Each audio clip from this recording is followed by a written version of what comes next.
baletu imamo to čast in srečo, da je v navadi oziroma v kulturi baletnega poučevanja še vedno prisotna živa glasba.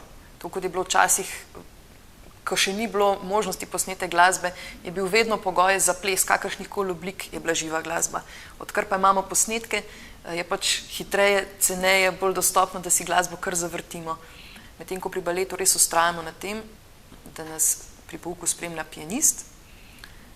To zato, ker se glasbenik v živo najlažje odziva na naše potrebe, da zaigra glasbo, ki je res primerna za posamezno vajo, za posamezen stil gibanja.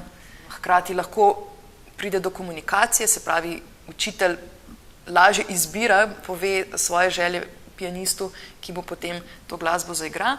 In tudi učenci so v bistvu soudeleženi v tem, kakšno glasbo dobijo in kako se na njo odzivajo. In če ne dobijo vsak dan istih posnetkov, ki jih potem slišijo milijonkrat in se na nje več ne odzivajo, to seveda vzgoji popolnoma drugačno muzikalnost, drugačen odziv na glasbo v plesu, ki je ključnega pomena v baletni umetnosti.